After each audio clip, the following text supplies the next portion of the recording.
Poddo.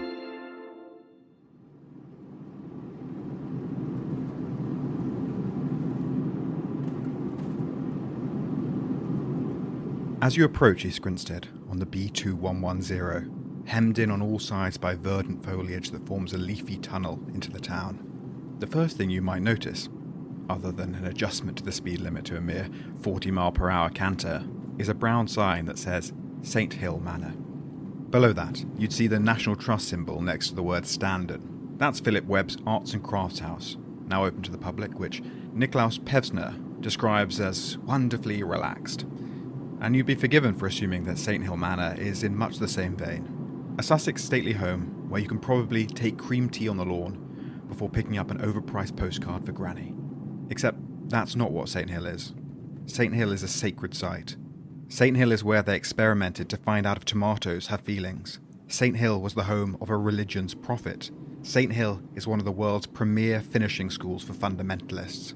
For Britain, and for East Grinstead, St Hill is the home of Scientology.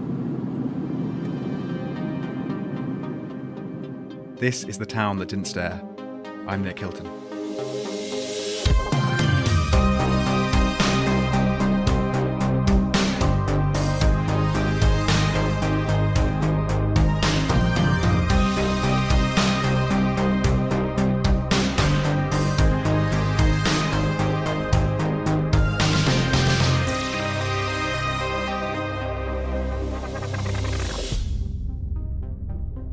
When I look at photographs of Lafayette Ronald Hubbard, I can't decide who I think he looks most like. Michael Portillo, Andrew Lloyd Webber, Donald Trump. There's something about his face that is simultaneously both voluptuous and gaunt. He looks rather like an artist's impression of the cannibal king of a post-apocalyptic subterranean race of humanoid monsters. Or perhaps that's just my brain and my impression of Scientology doing too much work there. At a point, do all men of a certain age become baggy, puffed-out statesmen? Are we socialised into finding gravitas in this sort of heaviness of feature, or, conversely, is society simply built by men of a certain age and BMI? Anyway, Elrond Hubbard was born in 1911 in Tilden, Nebraska. Tilden is a city, believe it or not, of fewer than 1,000 people. Taking a Google Street View assisted trip down Tilden's main street is like taking a journey through all my stereotypes about rural, middle-class Americana. Maple-lined roads of beige tarmac bungalows and other buildings that daren't rise more than a story off the ground. And enough churches, Lutheran and Methodist, per capita to reassure Americans that they are God's chosen people, his flock. Not a reference to Hubbard in sight. Of course, the Hubbards had moved to Montana by the time Lafayette Ronald was 2. His adult life was fairly itinerant, keen as he was on explorations that took him to places like Puerto Rico and Alaska, before his military career began in earnest. But the biography of Elrond Hubbard is well documented, as are the early years of Scientology. Our concern is what happened in 1959, when a newly minted Hubbard touched down in England. You've probably heard the sort of legends about how he got the house in a poker game or something bizarre, whatever. But the point was, it was a house with a history, and it's got some amazing rooms in it and that kind of thing. But, put it in context. In 1958, suddenly things had gotten very hot for Hubbard in the United States. Back then, the Food and Drug Administration, the FDA, was much more serious about cracking down on health quacks. And that's essentially what Dianetics was to begin with, is, Hubbard was making all these health claims that virtually every ailment that plagues mankind is psychosomatic. And he had this talking cure. That's the voice of Tony Ortega, an author and blogger who runs the Scientology news network, The Underground Bunker. Well, the FDA took those kind of claims more seriously back then. Today, you make those kind of claims, you get a TV show. I mean, it's just like completely different. So he was under investigation, and it was getting a little hot for him, and that's why he left in 1959. So he comes to England, he gets this estate, and he wants to establish and create a reputation. So what he tried to do at first, St. Hill has these greenhouses. Hubbard was, a dabbler who always proclaimed that he was an expert in whatever he was dabbling in. So overnight, he suddenly became this expert horticulturist, right? And so his first attempt to try to impress the locals actually came from a gardening magazine that came out to visit him. He'd probably put out the word, and he was portraying himself as this slightly eccentric American scientist. See, he was claiming to be a scientist, and this gardening magazine sent a reporter out, and Hubbard was telling this reporter that he was irradiating vegetables in order to make them grow larger. And then he also was investigating the theory that plants could feel pain and that kind of thing. That's where that famous photo of Hubbard with the alligator clips on a tomato comes from. People always say, oh, look, Hubbard was trying to audit a tomato. No, he wasn't. He was trying to convince a local gardening publication that he was a scientist investigating that tomatoes could feel pain. And so, with St. Hill Manor firmly established as Scientology's foothold in Europe, the mainstream association of East Grinstead with alt-religion began. And the more people talked about Scientology, the more they wrote about it or broadcast about it, the more East Grinstead began to stick out like a sore thumb amongst the medically perfect fingers of southeast England. This was the 1960s and 70s, the era of the Manson family and Jonestown, and all around the world people were starting to pay attention to the insidious power of cults. Well, I was a sociologist of religion, and I was studying religion and science, or scientists, and how scientists were able to say that science showed the Bible was true or that the Bible was not true, or you could have sort of paranormal and all sorts of things where they were using science. I got invited to a conference. This was at Lancaster Gate. My husband, he worked for the BBC and looked at their file and discovered it was the Unification Church, which was being run by a Korean messiah who was being investigated by the Director of Public Prosecutions and who brainwashed his followers and was connected with the Korean CIA and everything. So he said, well, you better not go. And I said, well, nothing's going to stop me now. And so I went out of curiosity. And this was back in 1974. Anyway, I got interested, and I got even more interested because I met there some very intelligent young people. So that's really how I got interested. That's the voice of Eileen Barker. Eileen is a sociology professor and one of the leading experts on cults. Her 1984 book, The Making of a Mooney, is a seminal text in this area. And she also founded the information network focus on religious movements, known as Inform. I was doing my PhD at the time, and I changed it to the brainwashing debate. Then I got in touch with parents and people who were opposed to the Unification Church, and then the parents of other groups, the Hare Krishna, Scientology, etc., and it just sort of growed like Topsy. So that's how I got into it, and somehow I just thought it was going to be temporary, but it hasn't been. So here I am 100 years later, still studying, fascinated, and interviewing grandchildren of the people I interviewed in the 70s. So that was in the 70s. Do you think that our interest in sort of cults and alternative spirituality has become more of a mainstream interest in the years since then? I mean, it feels like it's now a very sort of popular point of curiosity publicly. Well, no, in fact, it was far more in the papers and everybody knew about them in the late 70s, 80s, 90s than they do now. I think 9/11 shoved the cults out as sort of public enemy number one, so that it became the Islamicists who were going to blow us all up.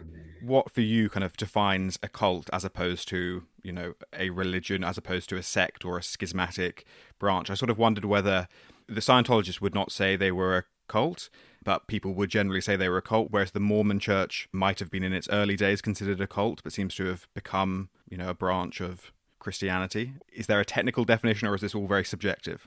There are technical definitions, several definitions, because social scientists don't always agree with each other. But there's sort of division that's commonly used between church and denomination on the one hand, and cult and sect on the other, and cult and sect being those that are in tension with society in some way. Well, since the 70s, really, cult has become popularly to mean a religion I don't like. And a lot of scholars studying new religions decided they didn't want to use the word cult because it didn't tell you anything about the movement, it just told you about the speaker. Cult is dangerous because that's immediately putting a flag on it that says these are bad, nasty, dangerous, abuse children, kidnap you, separate you from your family, brainwash you, exploit you, etc., without saying the particular things that particular movements do at a particular time. Before we get into the weeds of this episode, here's a quick glossary of some of the key Scientology-related terms you'll hear popping up. The Sea Organization, or Sea Org, is the hardcore centre of Scientology. Originally something mysterious to do with boats, it's now seen as a small group of super devout followers who are in very, very deep. The E-meter is a device used to audit Scientologists, which is to say, interrogate their spiritual health. The device dates back to the 19th century, though Hubbard claims to have invented it, and registers something called electrodermal activity. Operationally, it's not too dissimilar to a polygraph test. A suppressive person, or SP, is what Scientology labels people who act against the organisation, including many former believers who start to have doubts. Other terminology will be elucidated during the course of this episode, but if you require any further clarifications, please, for your own good, resist the temptation to find out by joining the church.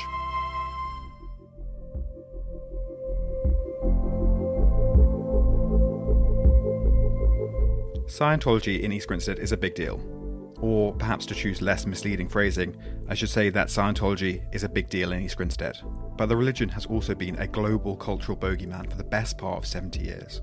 From Operation Snow White, which saw Hubbard's third wife Mary Sue sent down in a sting on the religion's illegal covert operations, through to the legal battles with the Cult Awareness Network in the 90s, on to the publication in 2013 of Lawrence Wright's book of Scientology criticism going clear.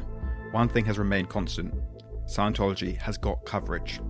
And it does have a seductive lure, mixing the Kool-Aid drinking fanaticism of Jim Jones with genuine Hollywood firepower.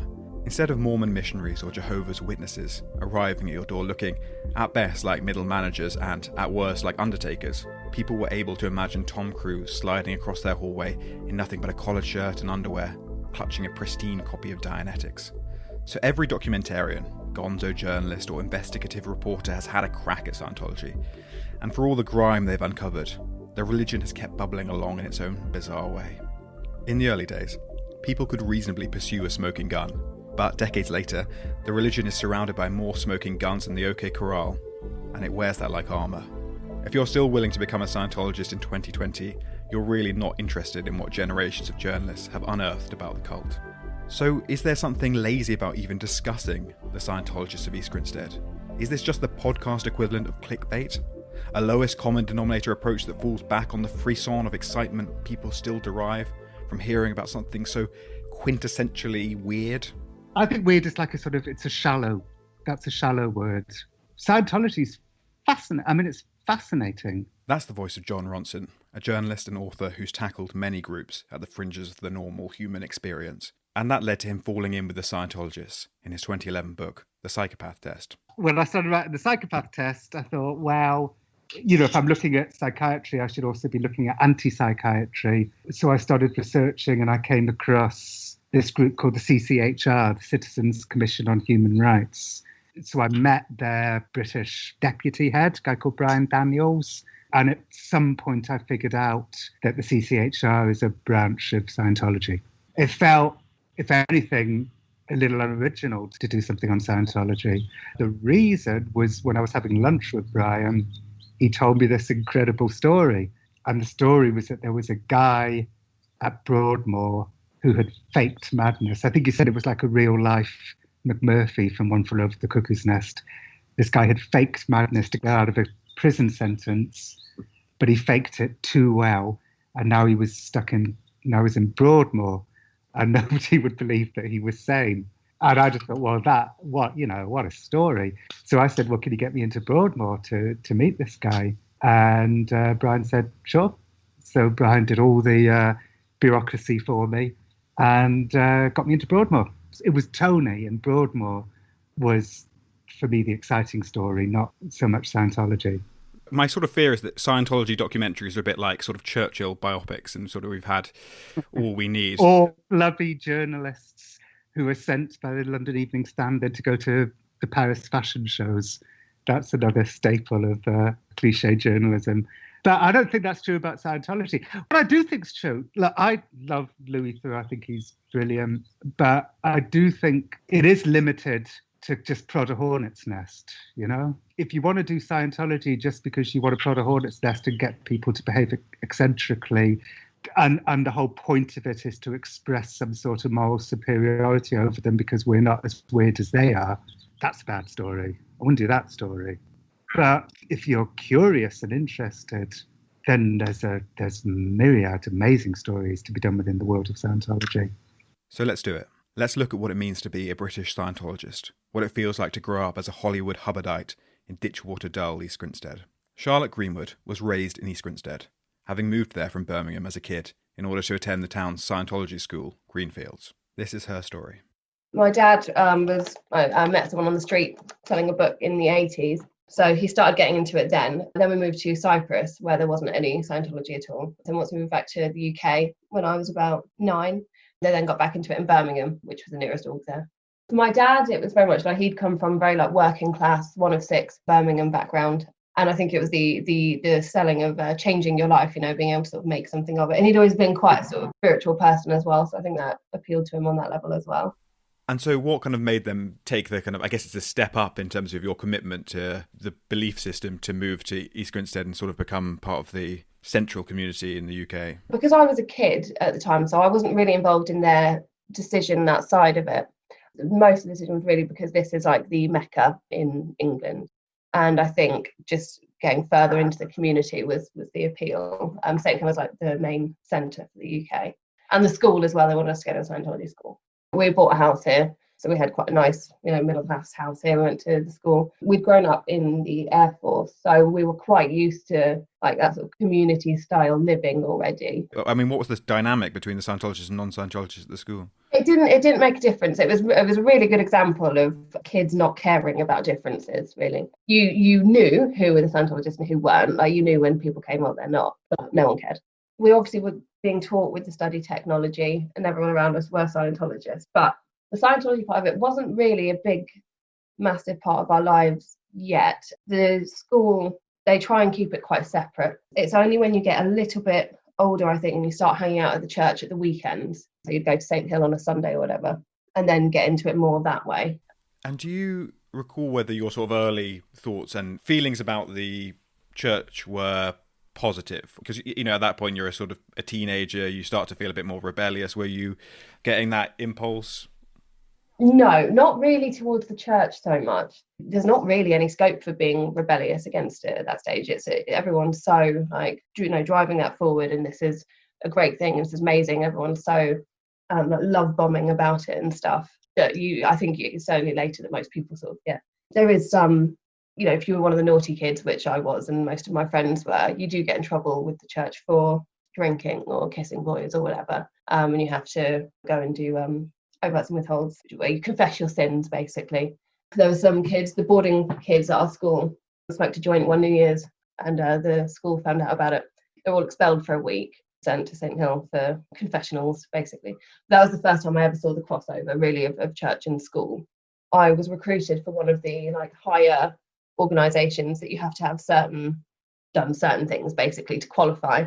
So I joined the church and started on what's called the Estates Project Force, which is like the training camp that you do. It's like a boot camp basically that everyone does when they start there. And one of the things was, had you ever taken drugs? And I told, yes, I smoked a joint once. And they're like, okay, well, you're not qualified then. Then I had to sit through, I think it took me about 3 months to get through my confessional. I'd spend every day locked in a room with some dude while I confessed all my sins on the e-meter. So at what point did you join the Sea Org?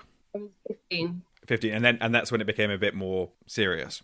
Absolutely, yeah. Yeah, that's extremely intense, yeah. You're not allowed to walk anywhere, you have to run. You are not allowed to speak unless you're spoken to. You have to call everyone sir. You do 5 hours of what's called messed work, hard labour basically, and then 5 hours of studying a day. You live in that's your first introduction. It's supposed to be very basic, very boot camp. It's very much like boot camp at the army basically. You do exercises, you start to learn about the military side of the Sea Org. You learn to assemble a cap that they wear and study about boats. Because the Sea Org was originally on the sea, but obviously has now moved to land. But you still study all about boats and everything like that. and you do those basic courses, and then once you graduate from that, you can become a SEAL member properly, kind of thing. Did this again trigger a sense of rebellion for you? Were you a bit like, this is not what I signed up for, or this is not what I want to be doing, spending my teenage years doing? No, because it was really fun and exciting. They heavily recruit out of Greenfield, so pretty much everyone from my age, my friend group, had joined. So it's all of us together. The harshness of it is our parents came and dropped us off dinner every day, and we ate dinner in the car with them rather than in the mess hall. And we were told we're not allowed to do that anymore because you don't have a family anymore. Basically, this is your first thing, and that's not what we do as SEAL members. We don't hang out with our families anymore. That was the first time I was like, shit, this is weird, you know. And then I had to leave because I'd smoked that joint and I wasn't eligible for where they'd recruited me for. So I was sent back home for a couple of months maybe. And I had to do some courses and become a better person. And then I was allowed to reapply. So I went back after a couple of months to go to one of the lower orgs. They're very strict on when you're allowed, like you're not allowed to socialise at all, basically. So you work, 14-hour days, and you go back to Crowborough where they all live, and they have security running around chasing you, making sure no one's hanging out or anything. Got into this boy, kissed him. Then we both confessed the next day because the intense weight of our misdeeds was so heavy. And then they were like, oh, well, you've got 24 hours to go, basically. I was like, where? So why did you and this guy confess? You must have known what the punishment was going to be. Because confession is such an inbuilt part of you at that point. And they put you on the e-meter anyway a lot. So it's going to come up at some point. At this point, you would quite like to leave, really. I'd been there for 3 years, really intense. So when they said, oh, you have to go because we consider you too much of a risk, basically, it was exciting, really. A bit overwhelming because having 24 hours to sort of, you don't have a bank account, they keep your passport. I don't know anyone, haven't socialised outside of the church or anything. There was definitely a sense of excitement with it and a new, escaping.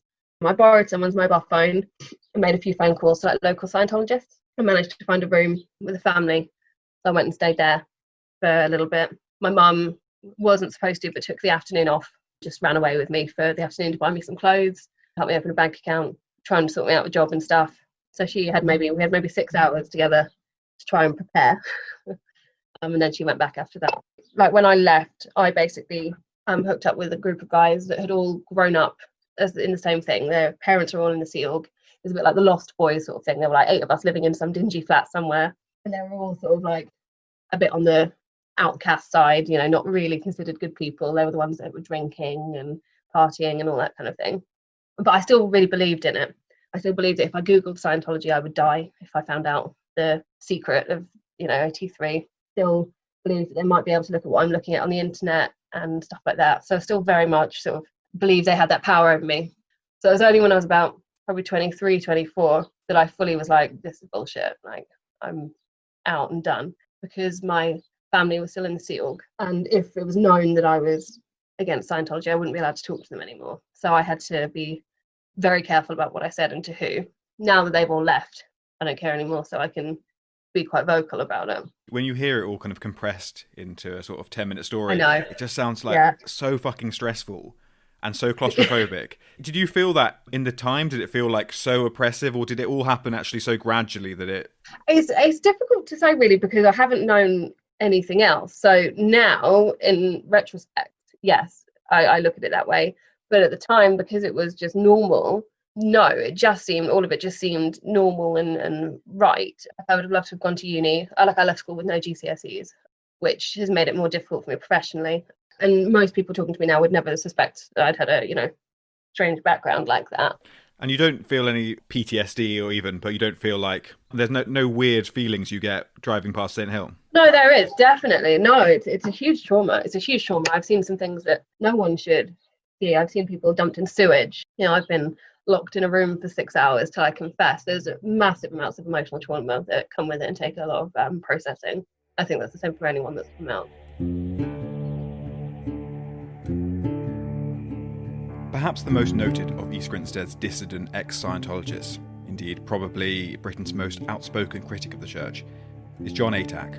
Jon came to St. Hill in the 1970s, rising through the ranks before becoming disillusioned and escaping in the 1980s. In 1990, he wrote a book called A Piece of Blue Sky, which is one of the great exposés of the organisation. It was also cited in the divorce proceedings between Jason Lee, Earl from My Name is Earl, and his ex-wife Carmen Llewellyn, after her interest in the book saw her labelled a suppressive person. And I find it pretty cool to speak to the man who, in some ways, brought down the marriage of the human character from Alvin and the Chipmunks. I was 19. I'd come back from a dreadful experience in Toulouse. I was playing in a rock band, playing drums, and got there and there were no gigs. And I almost starved. So when I got home, I found my girlfriend had disappeared and we'd been living together for 15 months. And nobody seemed to know where she was. And I got very upset because I was 19. She ended up going off with one of our friends, to live in New Zealand, in fact. And I ended up in Scientology, but I wasn't recruited in any way. I went to a friend's house. There was a copy of a book called Science of Survival. I picked it up, read it, and in my desperation, it seemed sensible. It didn't have any of the kind of indwelling little beings or the past lives. It just seemed to be a sensible therapy. And you were from the north of England?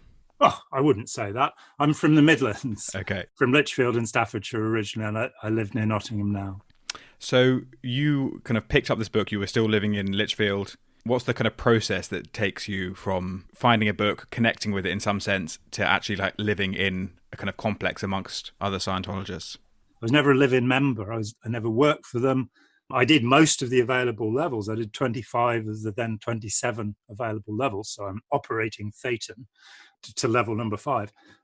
But I somehow never joined up in that way. And consequently, I was never humiliated. I was never abused, which are the things that actually make such groups dangerous. You know, we can get off into fanciful language about cults or mind control or what have you. But the reality is that people are screamed at, overworked, don't see their kids. They're in deplorable conditions. None of that happened to me. In that first period you were in East Grinstead, you say that you obviously weren't a live-in member of the Satan Hill community, but were you socialising much with people who were not Scientologists, or was your landlord a Scientologist? Yes, he was a member of the Sea Organisation, and in fact was sentenced to the Rehabilitation Project Force while I was there, at which point my lift dried up because he was confined to the premises, except for he would sometimes be allowed an hour a week to see his 2-year-old child. He basically was the estates manager. There was a guy called Bob Rosenstein. He was an American who'd been in the Merchant Navy. And the very proper Englishman, John Chatter, who was his boss, had one day asked him to do something. And Bob had dropped his trousers and said, "Suck this." And that didn't go down very well with John Chatter. So he got 2 years in the prison force, basically, for that. When you were living in the house, your landlord was kind of incarcerated. Was this not a bit of a red flag for you? Well, he was telling me that he did feel that he needed to do this. And in the 9 years I was involved, nobody who was on the Rehabilitation Project Force said anything negative. Nobody who was in the Sea Organisation told me that they were living on rice and beans diet month after month after month. It's sort of like the way that child abuse is covered up within various church organisations. The idea is that you don't want people to know about it, so you keep quiet about it. So the intolerable daily conditions for Sea Organisation members are never spoken of. And really the only reason I stood up against Scientology was because I felt guilty when I left and started finding these things out, that I had been so blind to them, so blinkered.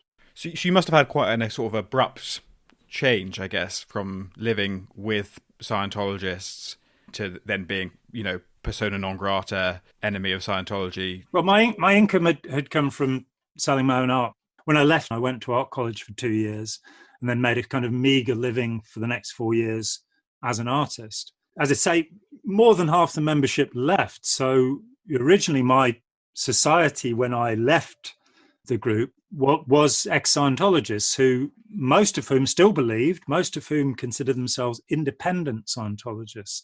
I found that within about 3 months after leaving, I had gathered enough material about Elrond Hubbard to realize that he was a pathological liar. And there was no denying it, because you looked at his own statements. In 1950, in December, he claims that he had no war wounds. In 1957, he says that he went down to Hollywood at July the 25th and beat up 3 petty officers.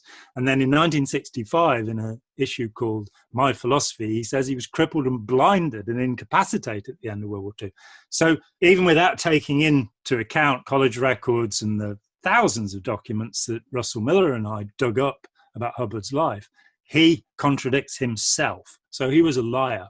And because a core principle of Scientology is honesty is sanity, the road to truth must be trod with true steps, I realized that I couldn't be involved with this anymore and found myself in the middle of the independent movement and unable to shift their view of Hubbard. It didn't matter what I showed them. They still believed in, they were going to achieve these supernatural abilities, which I'd been somehow gulled into believing I could achieve.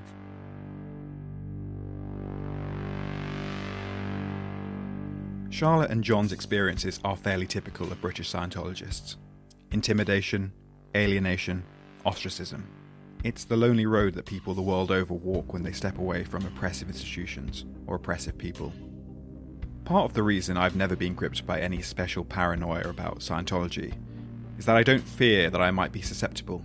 In almost 3 decades of life, I've not shown the faintest quiver of interest in even the most bog-standard rich tea biscuit Anglicanism, let alone the mental exoticism required for Dianetics. For example, among Scientology's most basic tenets is the idea that humans are actually an alien race called Thetans, who must go through a process called auditing in order to reveal their repressed memories and uncover their true selves. And you know what? I just don't see myself suddenly waking up one morning with the capacity to believe in that. But there's no doubt that the church itself has had an impact on many of the journalists who've covered it. Yeah, if you look at John Sweeney and Tommy Davis, you'll see the two of them screaming at each other. It was a very famous moment. Tommy Davis and John Sweeney basically looking like they wanted to kill each other.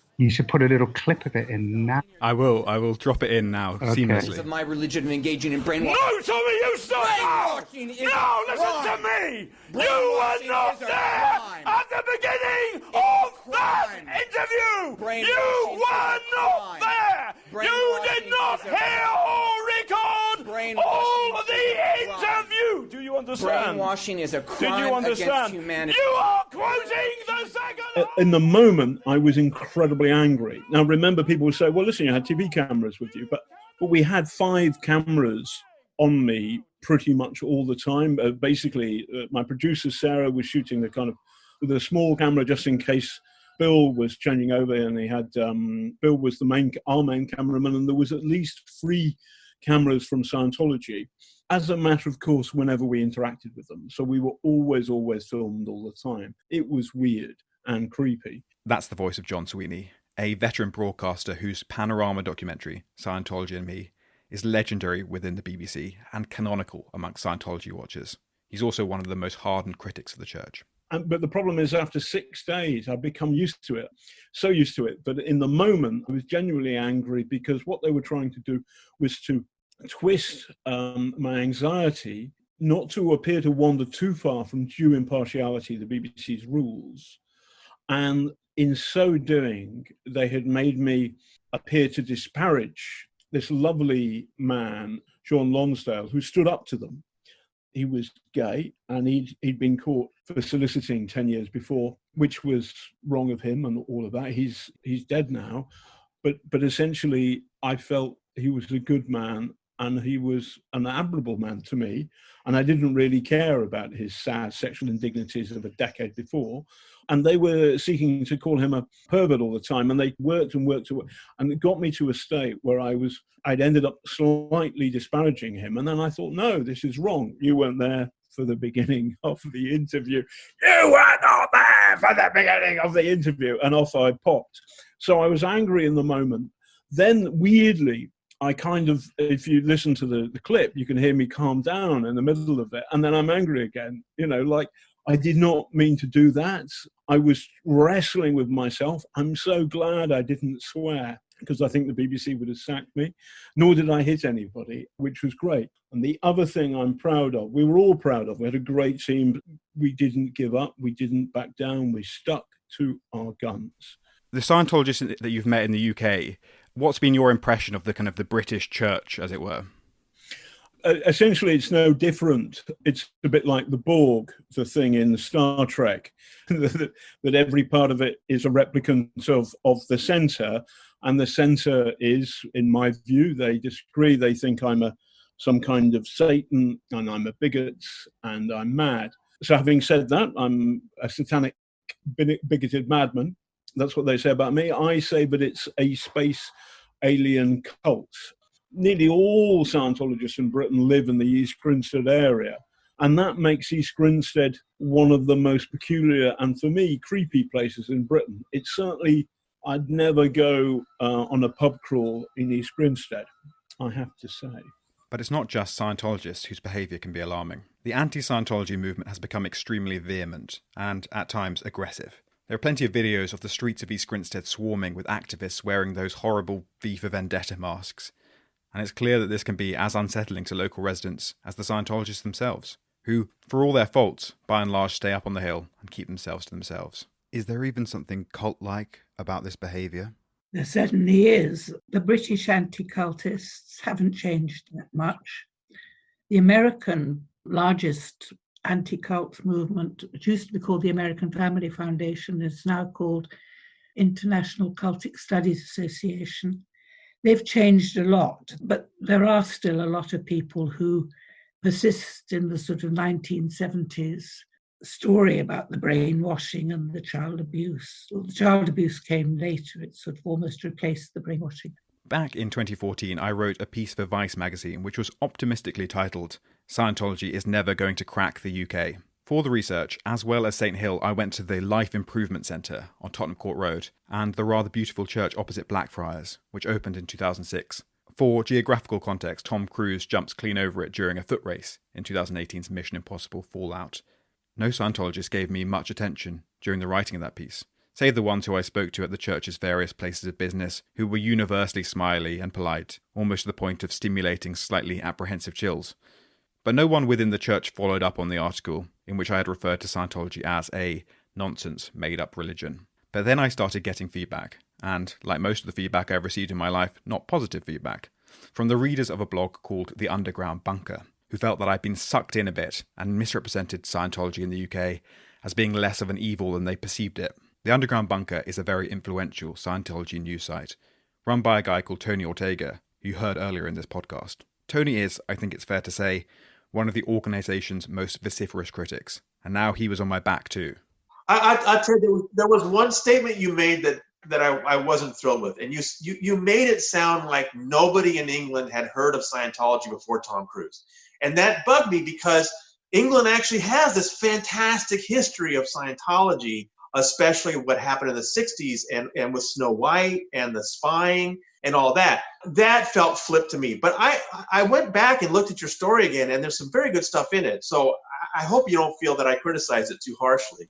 Not at all. But I remember my takeaway, maybe not from you, but maybe more from the commenters, because quite a lot of comments underneath it was some people felt that maybe I was a bit too gentle on some of the Scientologists, who I just bumped into, and they all seemed quite nice, and they were sweet, and they just sort of seemed like any sort of evangelical convert.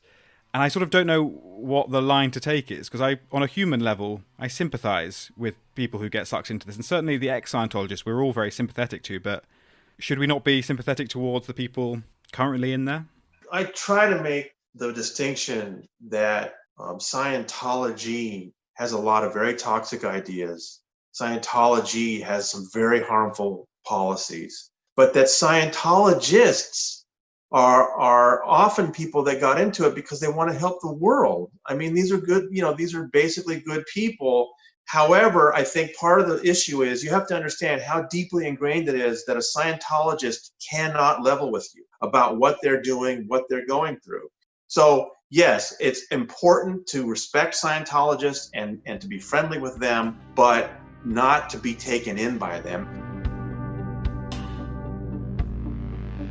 St Hill looks like a fortress, complete with rather naff crenellations that befit a religion that has been under siege almost from its inception.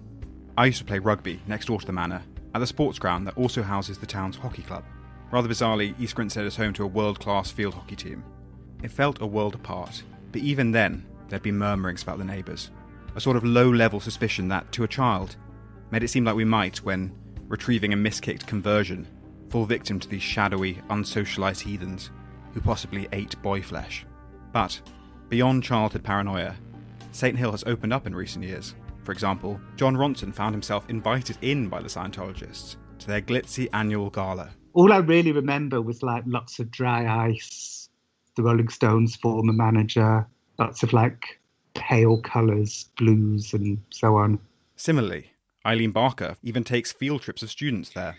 Well, when I was teaching, I'm emeritus now, but when I was teaching, I used to take my students to up to 20 different minority religions. And we'd always go to East Grinstead.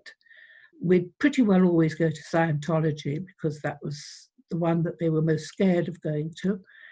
Quite often we go to the Mormons in the morning, and then I'd drive them in bits to East Grinstead, to the Scientologists. And the Scientologists have got a cafe there. So I'd say, well, start eating your lunch so that we don't have to all queue up. The first time we did this, when I arrived with the last batch from the Mormons, they were all sitting there waiting. And I said, well, why haven't you started eating? They said, we wanted you to see them eat first, because they had seen a film. I think it was Panorama, which had shown Scientologists having put a whole lot of bugs and things through somebody's letterbox. And they didn't want to eat anything unless their teacher would do that first. So anyway, they did all eat in the end.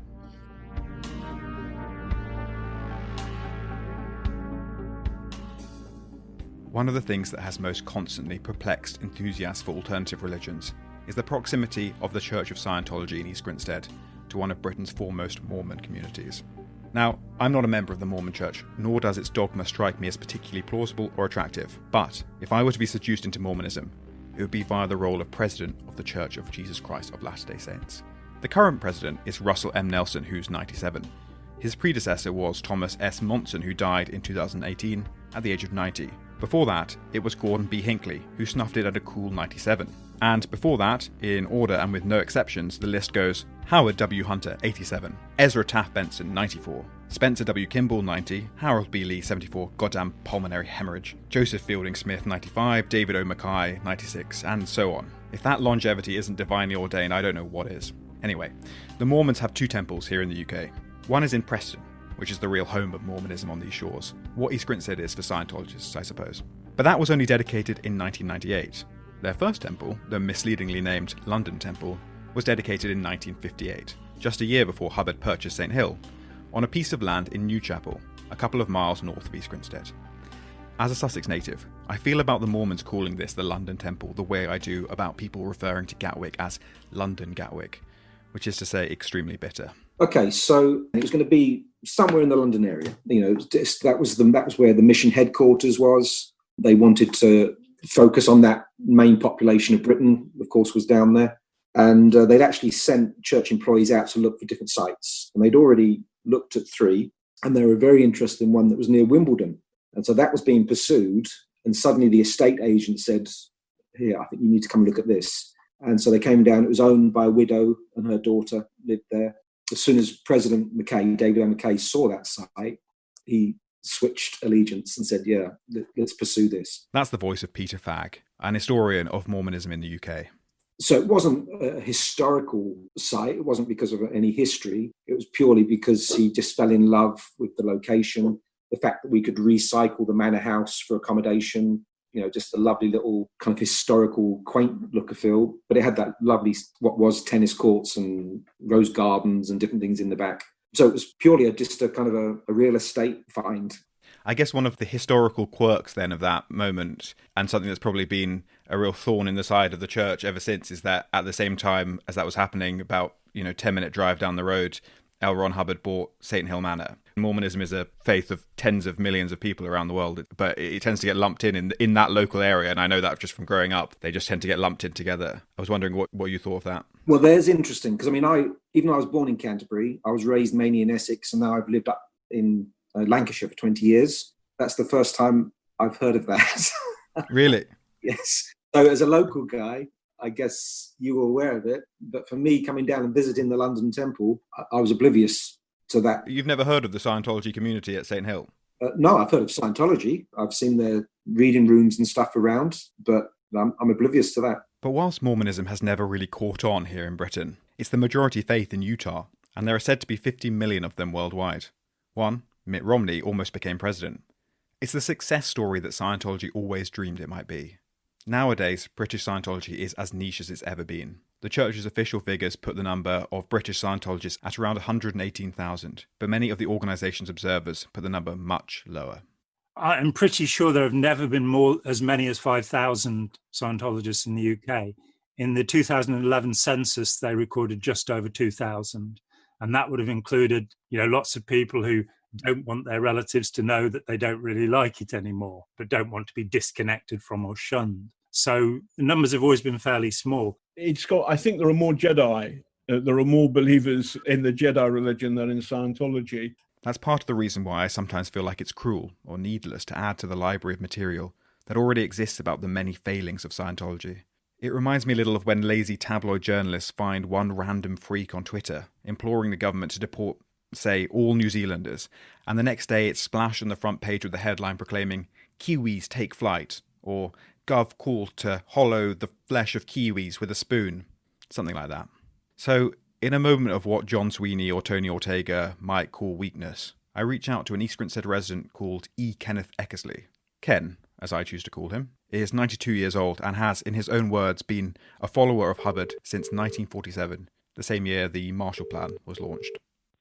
Hello. So you've been a Scientologist for some time. Can you tell me how you first found out about Scientology?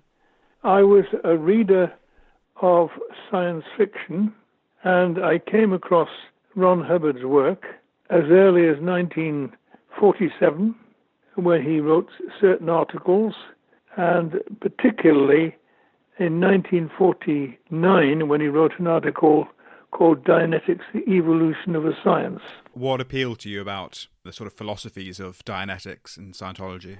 Well, of course, it was just in its beginning stages there, but it was quite obviously logical, quite obviously sensible. I'd been a student of all sorts of subjects. I was, at that time, 22 years of age. His writings were the first things that I read that really did make some sense. You must have seen Scientology in Britain from the very first days, the very first members. How have things changed over your decades as a Scientologist? Well, you must remember that Dianetics came before Scientology. Dianetics is a science of the mind. Scientology is a science of the spirit. It was when Hubbard's work, which proved to be correct, Hubbard's work led him from the mind to the spirit. And so therefore, this was a series of progressive steps which were set in place by logical thinking and experimentation on oneself and research into other people. Did you ever meet Elrond Hubbard himself? Yes, on 3 occasions, I think. And what was he like, if I can ask? Well, difficult to say, but the main feeling I had was one of fatherliness. In speaking to him, or mainly in he speaking to me, both from the platform and in person, face to face, was this feeling, that the same feeling as I might have for my dad. So you've lived in East Grinstead now for 50, 60 years? Something like that, yes. How would you characterise the relationship between the town itself and the community at St. Hill? Well, it's been, generally speaking, a good relationship, mainly because Mr. Hubbard brought, how shall I put it, a sane approach. As I speak to Ken, I realise that I lack something fundamental that you need in order to hold Scientology to account. Put simply, I don't want to spoil a 92-year-old man's day. Or less altruistically, I dread having the phone slammed down on me, and dread even more the sight of a car pulling up outside my house and just idling there, the engine humming, no one emerging. So, for all I've heard from guys like John S. and Tony, I can't help but let Ken talk about being a Scientologist as though it is no more interesting or consequential than being a vegetarian or lepidopterist. Maybe that's the East Grinstead in me. The ability to turn away, to live and let live. Or maybe it's cowardice. Or maybe it's both. Sometimes life feels like a haggle for the best price in ease of existence. And in a way, that's the compromise that East Grinstead has had to make ever since Hubbard rolled up to St Hill. And over the years, the Scientologists in the town haven't taken over. There's no mayor of Dianetics or Tom Cruise statue on the high street, but they have managed to change the perception of East Grinstead. And with the benefit of hindsight, the arrival of this bleached-teeth, fake-tan cult offered a forking road to locals. Should they take the adversarial path and face being defined by a fractious religious conflict? Or should they take the path of acceptance and be known the world over for being accepting, for not staring? Those were the options. And I may not know what the right choice was, but I do know what the very British choice was.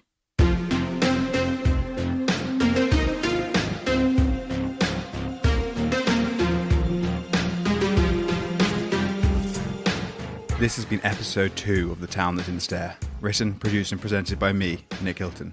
The intro and incidental music is by George Jennings, and the end credits music is by Matt Payne and Ollie Lloyd at Shipyard Audio. On this episode, my interviewees were Tony Ortega, Professor Eileen Barker, Jon Ronson, Charlotte Greenwood, Jon Atack, John Sweeney, Peter Fagg and Ken Eckersley. This is the second part of a 6-part series available on all good podcast platforms. You can find out more about the show on Twitter, Instagram or Facebook. Just go to @thetownpod or visit www.thetownpod.com for episode notes and more information. The Town That Didn't Stare is a Podo podcast. For further details, visit podopods.com.